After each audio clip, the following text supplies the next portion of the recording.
누가복음 1장 64절 65절 말씀 같이 봉독하겠습니다. 이에 그 입이 곧 열리고 혀가 풀리며 말을 하여 하나님을 찬송하니 그 근처에 사는 자가 다 두려워하고 이 모든 말이 온 유대 산골에 두루 퍼지매. 아멘. 이 자리에 함께 하신 여러분들을 우리 환영하며 서로 인사하겠습니다. 만나서 반갑습니다. 예배 같이 드리게 돼서 너무 좋습니다. 지난 주일날 설교는 마리아에 대한 이야기였습니다. 기억나시죠? 저 시골 처자 마리아가 예수님의 어머니가 되는 그 과정에 대한 이야기였습니다. 그리고 이 시작이 천사가 나타나서 네가 아이를 갖게 될 것인데 성령을 통한 하나님의 아들이다, 뭐 이런 얘기였죠. 그리고 믿을 수 없는 그 이야기를 받아들이면서 또 나중에 이것을 노래로 표현했는데 이게 마니피카트라고 하는 우리 교회사적으로 또는 음악서적으로 중요한 소재가 되었다라고 얘기를 했습니다.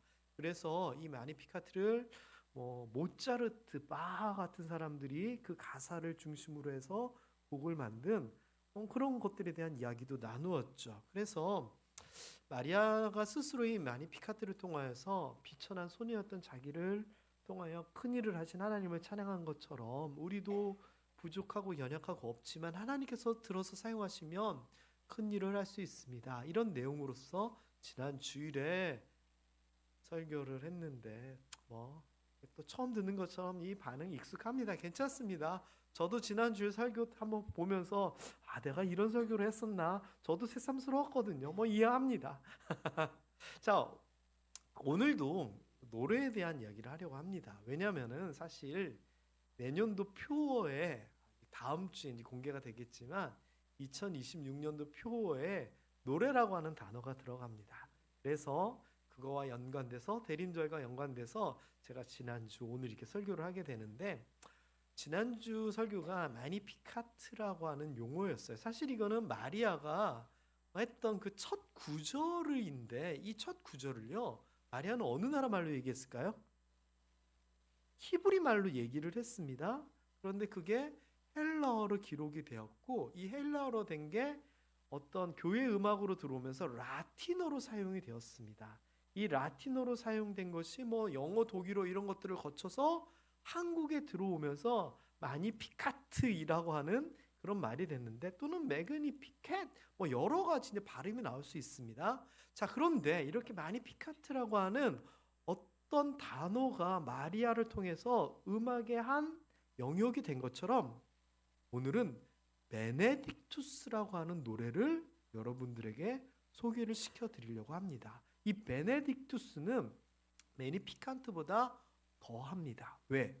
카톨릭 미사 음악에도 사용됩니다. 상투스라고 하는 5가지 미사곡들이 있는데 그 중에서 두 번째에 이 베네딕투스가 들어갑니다. 그만큼 이거는 굉장한 비중을 차지하는 노래예요.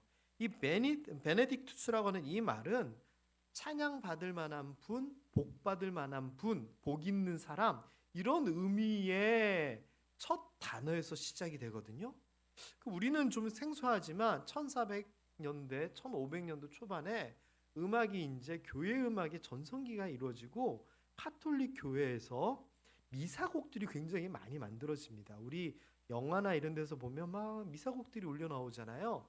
그 미사곡의 대가들이 팔레스트리나나 조스캥 데 프레라고 하는 사람들인데 이 사람들도 이 미사곡의 중심에 베네딕투스를 집어넣습니다. 그리고 지난주에 유명한 음악가들이 막 그 매니피카트를 썼다 그랬잖아요.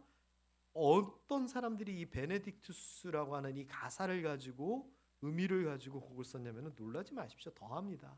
바흐, 핸들, 모차르트, 베토벤, 슈베르트 등 당대의 진짜 내노라는 작곡가들은 다 이 베네딕투스를 씁니다. 왜? 그 당시의 음악은 교회 음악과 같은 맥락이었거든요.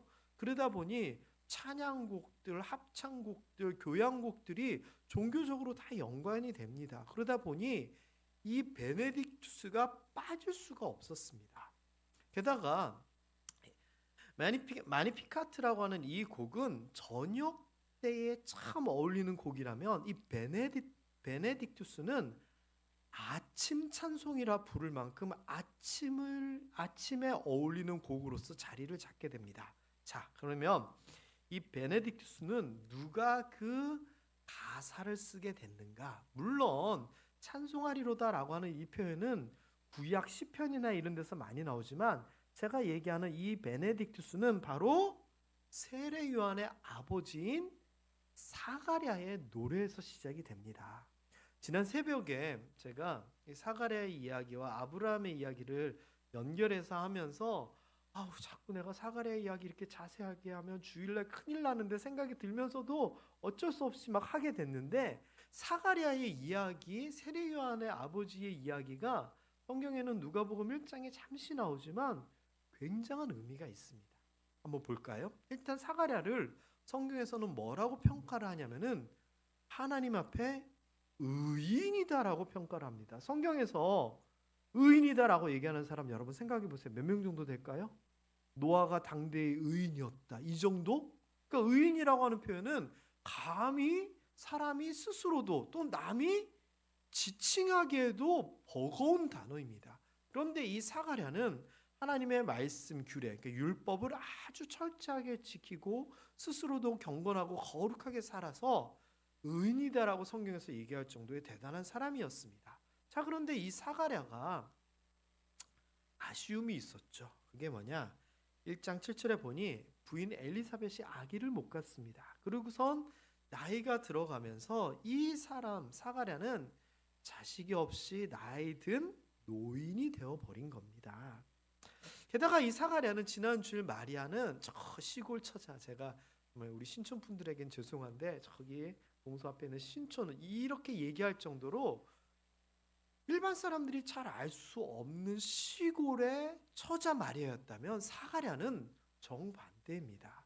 그 당시 제일 영향력 있던 사람 중에 한 사람입니다.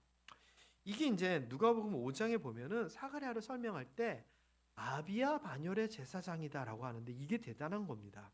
왜냐면은요, 역대상 24장에 보면 여기에 대한 설명들이 나오는데 처음에는 제사장 역할을 누가 했느냐?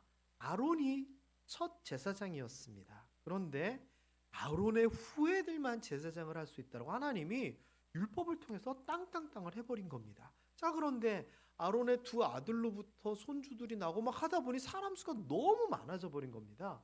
그래서 역대상 24절에 보면 다윗 왕 때에 정리 좀 하자 그래가지고 그 아론의 후손 중에서 24개 지파, 우리로 치면 경주김씨 무슨 공파 이렇게 하듯이 24개의 집안 반열을 정하고서는 한 집안당 1년에 2번씩 일주일씩 2주를 대제사장으로서 제사장의 역할을 감당하라, 이렇게 정리를 하게 됩니다.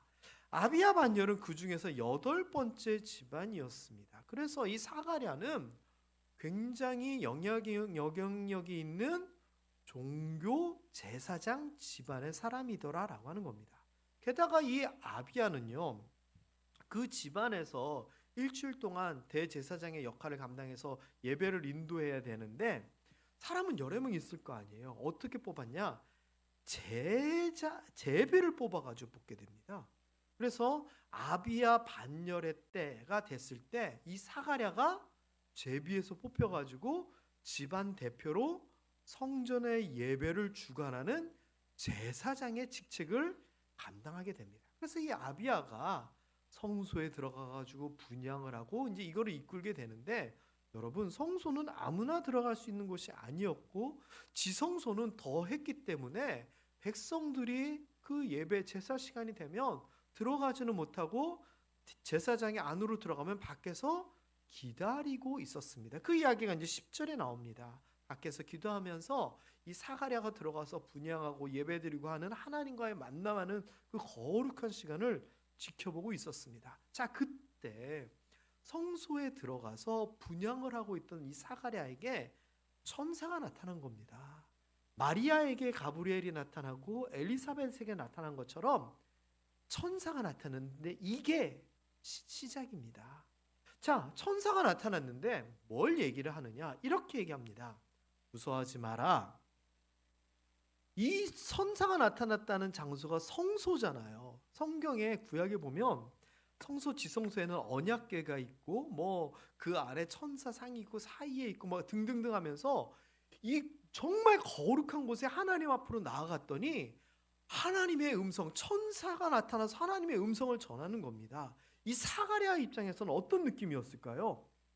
자기가 잘못하면 성소에 들어가서 부정하면 죽게 되니까 온몸을 깨끗이 하고 마음을 깨끗이 하고 뭐 회개하고 그 다음에 많은 사람들의 관심 가운데 박수 가운데 기대 가운데 성소에 들어가서 하나님 앞에 다 향을 올리고 예배를 드렸더니 천사가 쫙 나타난 겁니다. 사가랴 입장에서는 지금 엄청난 순간인 거죠. 그런데 천사가 무슨 얘기를 하느냐? 이런 얘기를 하는 겁니다. 너의 간구함이 들린지라. 네가 기도하던 것, 네가 하나님 앞에 간구하던 것을 내가 들었다 하면서 그 이야기를 하는 겁니다. 사가랴 입장에서는요, 여러분이 생각해 보세요. 성전에 와가지고 하나님 앞에 기도드리고 막 그러는 가운데 갑자기 하나님의 음성이 들리는 겁니다. 누구누구야, 네가 기도하던 거 내가 들었다, 응답해 주겠다. 여러분 어떠실 것 같아요? 저같이 철없는 사람은 막 벅짝벅짝 뛰면서 막 신나했을 것 같아요. 사가랴도 그랬을까요? 그런데 막상 닥쳐보면 얼마나 떨렸겠습니까? 자, 그러면서 하는 얘기가 내 아내 엘리사벳에게 아들을 낳아주겠다. 그러니 그 이름을 요한이라 하라. 자, 그러면 사가랴가 하나님 앞에 기도하던 제목이 뭐예요? 아들 낳게 해주세요가 늙은 노인 사가랴의 평생의 기도 제목이었던 거예요. 자, 이 이야기 뭐랑 비슷해요? 아브람 얘기랑 비슷해요. 그래서 제가 지난 새벽에 잠시 아브람 얘기랑 연결해서 얘기를 했어요. 그러면서 하는 얘기가 그래서 너도 기뻐하고 많은 사람도 기뻐하게 될 것이다 라고 얘기합니다. 자, 그런데 요 정도에서만 딱 끝났으면 받아들이기가 쉬웠을 건데 그 다음 이야기가 사가랴에게 너무 무겁게 들렸을 거예요. 그 이야기가 뭐냐? 이름을 요한이라고 해라라고 그 아들의 이름까지 얘기를 하는데 뭐라고 얘기하냐면은 그가 주 앞에서 큰 자가 될 것이라는 겁니다. 주 앞에서. 자, 요 정도까지는 어때요? 하나님 앞에서 큰 자가 될 것이다. 큰 인물이 될 것이다. 요 정도까지는 좋아요. 왜? 하나님이 크게 쓰는 사람이 될 것이다. 이런 표현으로 받아들여지잖아요. 사실 이 이야기는 주 예수 그리스도 앞에서 예비하는 자에 대한 이야기입니다. 근데 사가랴는 그런 걸 잘 모르니까 여기까지 좋아요. 자, 그런데 그 다음 얘기가 뭐냐? 포도주나 독한 술을 마시지 아니하며 나시린으로서의 삶을 얘기를 하는 겁니다. 내 아들 뭐가 됐으면 좋을까요? 사가랴 입장에서는 자기 대를 이어서 훌륭한 제사장이 되면 제일 좋았을 건데 그게 아니라 나시린의 삶을 살라는 겁니다. 그러면서 또 하는 얘기가 뱃속에서부터 성령 충만함을 받아서 어떻게 되느냐? 이스라엘 자손을 하나님께로 돌아오게 하겠다는 겁니다. 자, 그러니 지금 아들 요한이 하나님께서 사용하는 큰 사람이 되겠다는 겁니다. 요 정도까지도 좀 하나님께서 내 아들을 크게 사용하시려나 보다 받아들일 수 있는데 그 다음 이야기가 더 무거워집니다. 17절 그가 또 엘리야의 심령과 능력으로 엘리야면 구약 최고의 선지자인데 그의 심령, 마음, 영 그리고 능력으로 살아간다는 겁니다. 여러분 부담감이 계속 늘어나가겠네요. 자, 그러면서 하는 얘기가 주 앞에 먼저 와서 아버지의 마음을 자식에게 거스르는 자를 의인의 슬기에서 돌아오게 하고 주를 위하여 세운 백성을 준비하리라. 얘기가 좀 길지만 결론은 뭐냐? 메시아가 오게 되는데 그보다 앞서 준비하는 자가 될 것이다 라는 겁니다. 그러면 지금 네가 아들을 낳을 건데 하나님이 크게 쓰시는데 어떤 역할? 메시아보다 앞서 준비하고 예비하는 역할을 할 것이다. 그 이야기를 하는 겁니다. 자, 만일 저였으면 정신이 하나도 없을 것 같아요. 천사 나타난 것도 그런데 소원을 들어준다 그러고, 근데 그 아들을 크게 쓰신다 그러는데 갑자기 엘리야 얘기가 나오고 메시아 얘기가 나오고 메시아를 뭐 준비하는 자다. 진짜 정신이 하나도 없었을 것 같아요. 그래서 사가랴가 뭐라고 대답했을까요? 지난주 보면은 마리아가 이렇게 얘기를 합니다. 저는 아직 남자를 가까이 한 적이 없는데요. 그러면서 결론은 뭐죠? 그렇지만 주의 말씀이 그대로 이루어질 겁니다. 말씀을 받아들이잖아요. 그런데 사가랴는요, 아니었어요. 뭐라고 얘기하냐면은 이렇게 얘기합니다. 아유, 그거 어떻게 알아요? 내가 애를 낳을지. 그리고 그 애가 무슨 메시아를 뭐 할지 그거 내가 어떻게 합니까? 내가 늙고 아내도 나이가 많습니다. 아브라함이 99세에 아들 낳을 거라고 내년에 하나님 그랬더니 피시 굳잖아요. 사라도 얘기 듣고 피시 굳잖아요. 똑같아요. 왜? 현실이었거든요. 나이 많거든요. 나나 자기 아내 엘리사벳이나 애를 낳을 수 있는 생리적인 생물학적인 그게 불가능하다는 걸 스스로 알았거든요. 그러니까 말도 안 됩니다라고 지금 얘기를 하는 겁니다. 자, 여러분, 성경에서요, 하나님이 뭐라 얘기했는데 사람이 못 믿어요. 그러면은 하나님께서 어떻게 하실까요? 가장 대표적인 사람이 모세하고 기드온이에요. 또는 바로까지 되겠네요. 사람이 하나님이 얘기했는데 못 믿으면 하나님께서 어떻게 해요? 보여주시는데 뭘 보여주시죠? 사람이 생각할 수 없는 기적을 보여주시는 거예요. 그래서 기드온에게는 뭐 양털 위에 이슬 뭐 생기고 또 바위에서 불이 나고 모세에게는 지팡이를 던져라 뭐 이런 것들을 보여주신 거예요. 자, 사가랴가 믿을 수 없다니까 천사가 이렇게 얘기합니다. 못 믿겠어? 그럼 내가 믿게 해줄게라고 하면서 기적을 보여주시는데 그게 20절이 나와요. 자, 이렇게 얘기합니다. 봐봐. 이 일이 되는 날까지, 다시 얘기하면 네가 아들을 낳고 요한이 태어나는 날까지 네가 말 못하게 될 거야. 그리고 그 이유는 뭐냐? 네가 내 말을 믿지 않았기 때문에 내가 말 못하는 것을 통해서 너에게 증명해 줄게. 그리고 때가 이르면, 어느 때? 이 일이 되는 날, 아이가 태어나게 되면 내 말이 이루어지고 결국은 다 문제도 해결이 될 거야. 그때까지 말을 못하게 될 거야 라고 천사가 얘기합니다. 그리고서는 그 시간으로 이 사가랴는 말을 못하게 됩니다. 그리고서는요, 말 그대로 이 일이 되는 날까지라고 하는 이 표현 그대로 엘리사벳이 나중에 10개월이 돼가지고 아들을 낳게 됩니다. 자, 그리고 이 아들을 낳게 됐을 때 이웃들이 얼마나 황당하고 기뻐했겠습니까? 저 나이 많은 할매가 애를 가졌네. 어떻게 저런 일이 있을 수 있어? 이랬을 거 아닙니까? 자, 그런데 이렇게 되고서서 8일이 지나서 이제 할례를 하게 되고, 할례를 하면서 이제 이름을 짓게 되는데, 그 당시에는 집안에 훌륭한 어르신의 이름을 따라 짓는 게 그들의 관례였습니다. 그래서 집안의 큰아버지부터 무슨 할아버지 이런 분들이 와가지고 이제 훈수 두잖아요. 애 이름 지을 때 우리 집안은 무슨 학렬이니까 무슨 돌림자로 뭐라 짓는데 나는 무슨 자가 좋겠어. 여러분들 예전에는 다 그렇게 했잖아요. 그렇게 했나 봐요. 그랬더니 그 중에 나온 이름이 뭐냐? 네 아버지가 제사장으로서 훌륭한 이름 했으니 사가랴라고 지어 라고 이야기를 합니다. 실제로 예수님의 형제 중에 요셉이 있습니다. 아버지 요셉의 일을 이어받아서. 그러니까 이 사람들도 이제 그렇게 얘기한 거죠. 그랬더니 엄마 엘리사벳이 아니라고, 요한이라고 이름 지을 거라는 겁니다. 그때 사람들이 뭔 소리야? 우리 집안에 요한이라고 하는 이름은 없어. 그랬더니 이 왜 엘리자벳이 요한이라 하는지는 아시죠? 남편이 그 사건을 다 아는데 남편이 사람들에게는 얘기하지 말라는 천사의 말대로 그 사건을 뭐 글로 써서 설명할 수 있겠지만 엘리사벳에게만 얘기를 한 거였어요. 그러니까 사람들이 뭐라고 하니까 이 사가랴가 나타납니다. 몸짓으로 아니다. 뭔 소리야? 해가지고 서판을 가져오게 한 다음에 요한 써버립니다.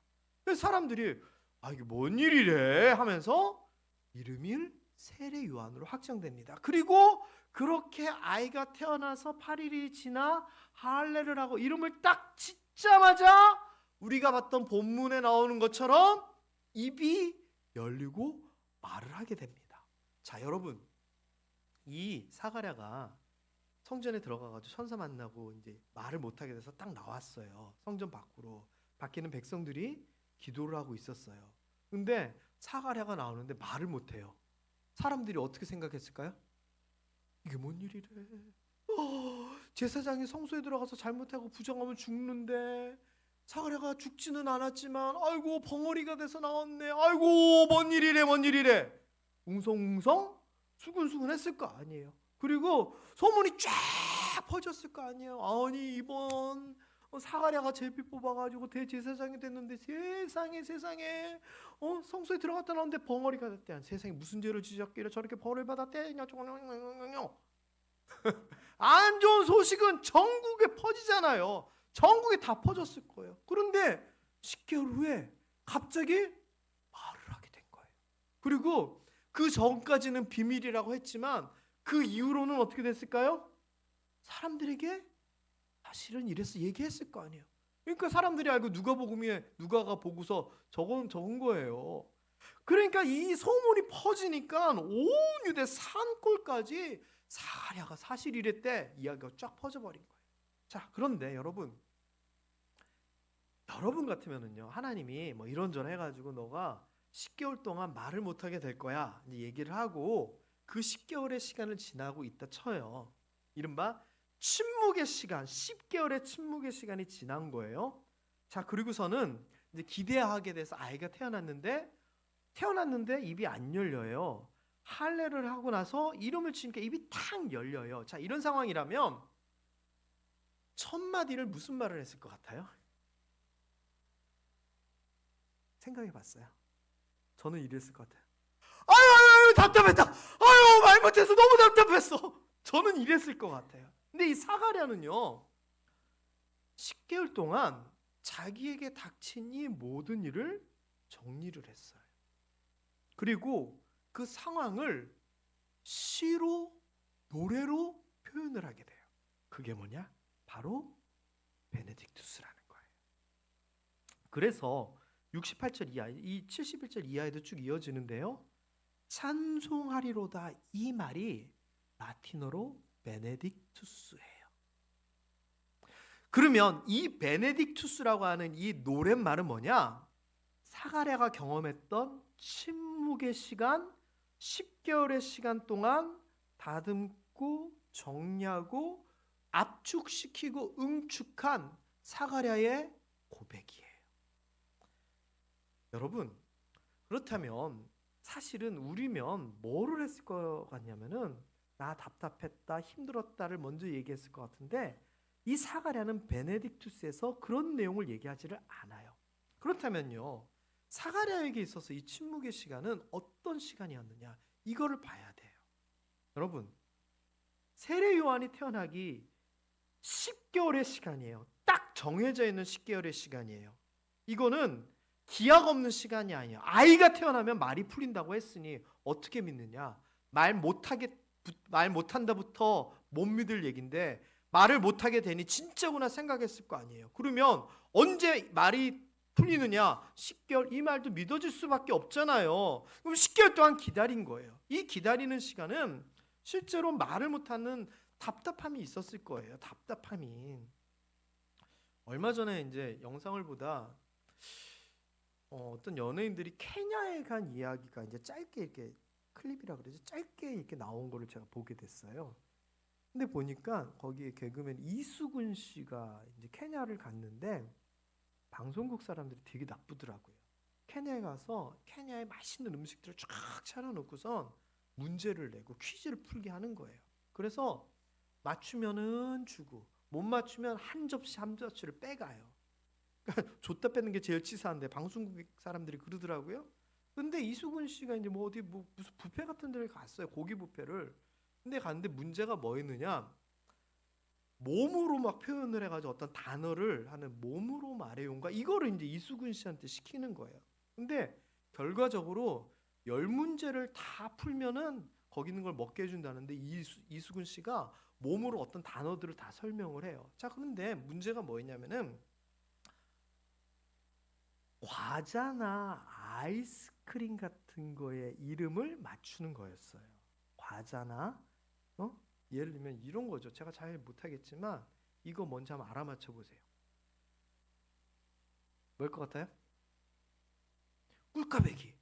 이런 식으로 맞추는 거예요. 근데 문제가 뭐였느냐? 애들이 먹는 젤리 같은 건데 왕꿈트리. 이게 문제였어요. 왕꿈트리? 이거를 말로 안 하고 어떻게 표현을 해야 돼요, 여러분? 그래서 막 이렇게 하는데 사람들이 못 알아맞히니까 답답해가지고 막 이러더니 결국은 바닥에 누워요. 그리고 군뱅이처럼 막 하고 이러는 거예요. 그랬더니 꿈틀이 이건 뭔 말이에요? 한 글자 더 왕꿈틀이 이렇게 맞추더라고요. 그런데 보면서 제가 재미있기도 하지만 뭐가 제일 재밌었냐? 말을 못 해가지고 답답해하는 거. 사가랴는 그 정도가 아니잖아요. 사가랴는 그거 아니잖아요. 얘는 밥 먹을 때 아우 짜다 물 좀 줘. 이거 어떻게 표현해야 돼요? 이거를 10개월 동안 한다고 생각해봐요. 얼마나 답답했겠어요. 그런데 이 답답함도 있었겠지만 저는 그거보다 더 대단한 게 이거인 것 같아요. 영문을 모르는 사람들의 수군거림.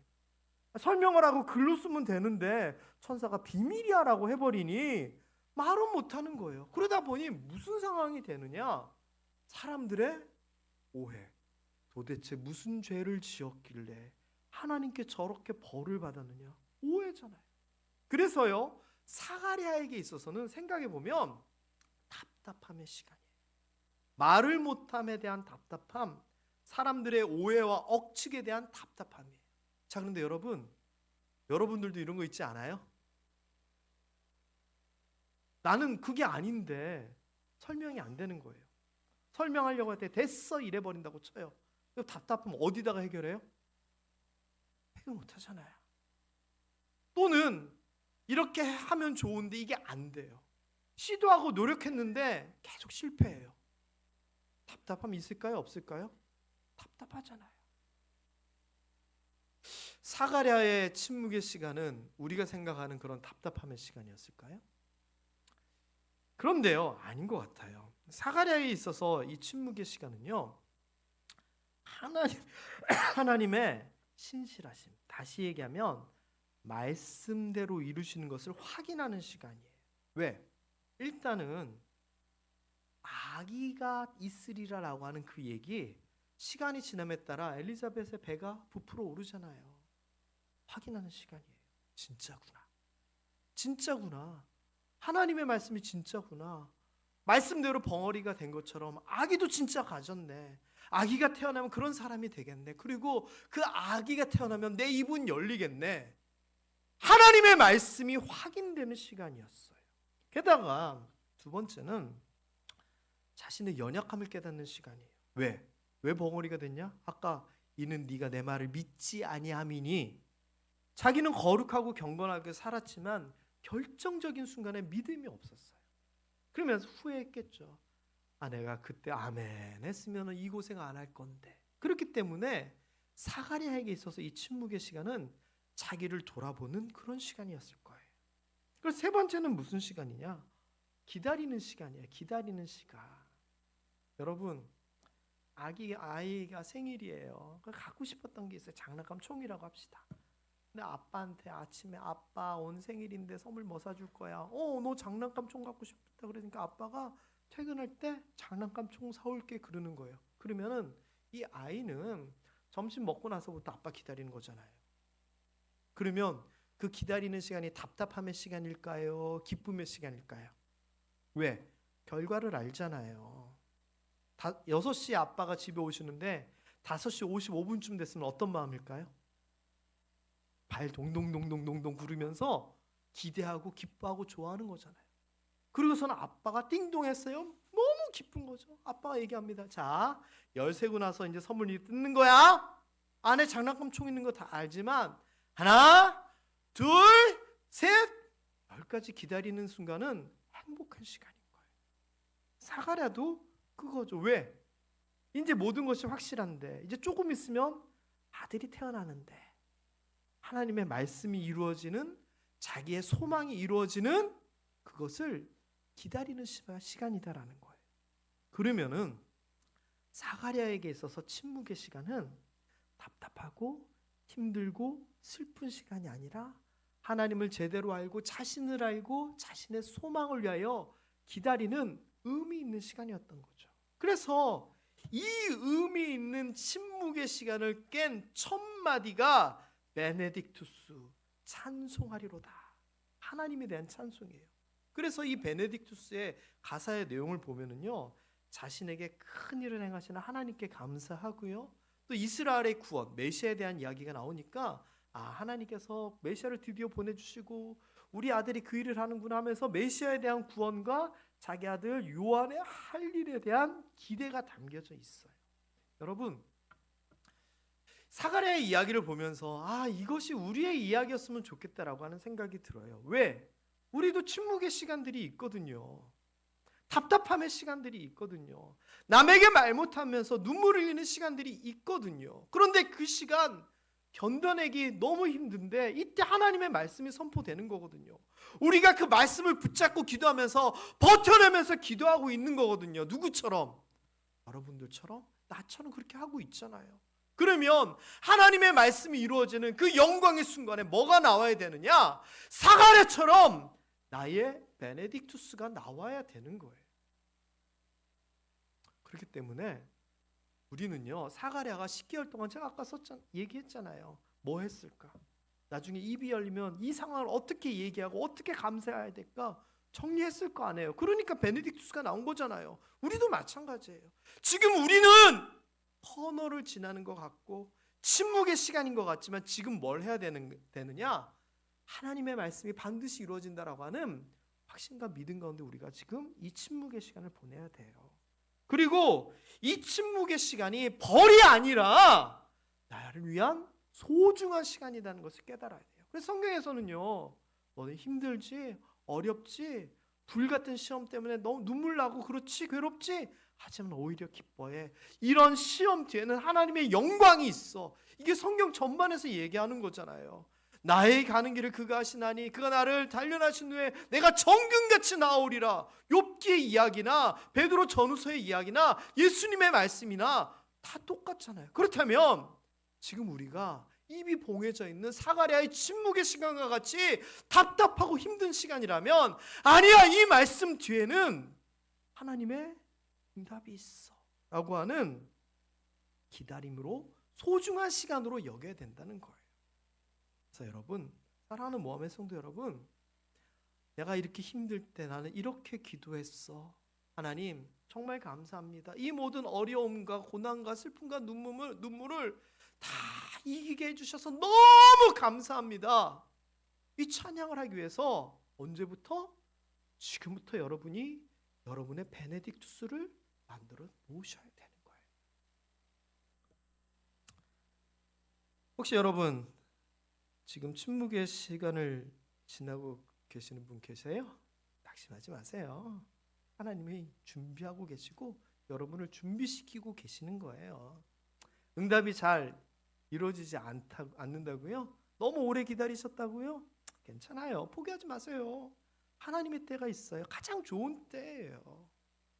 그리고 기다리다 보니 혹시 의심 생기지 않으세요? 당연해요. 의심은 누구나 다 생길 수밖에 없어요. 그러나 의심이 생길수록 하나님께 아뢰고 붙잡고 기도하면서 찬양하면서 버텨내고 기도해야 돼요. 이렇게 해야지 그 영광의 시간에 우리 입에서 감사와 찬양이 나오지 않을까요? 저는 그랬으면 좋겠습니다. 베네딕투스가 아침 찬송으로 적합하다 그랬는데 왜 그런 줄 아세요? 그 어둠을 깨트리고 시작되는 아침처럼 우리의 침묵을 깨트리는 노래이기 때문에 그런 것 같아요. 여러분, 말씀의 결론입니다. 침묵을 깨는 노래 베네딕투스 우리의 노래 되기를 주님의 이름으로 축원합니다. 때가 되면 사가랴처럼 우리의 입도 열리게 되며 우리의 침묵과 고난과 아픔의 시간도 분명히 다 깨질 겁니다. 그리고 그 시간이 되면 우리도 답답함을 이제 내려놓고 침묵을 깨며 노래하게 될 겁니다. 여러분의 베네딕투스 침묵을 깨는 노래를 기대하며 응원합니다.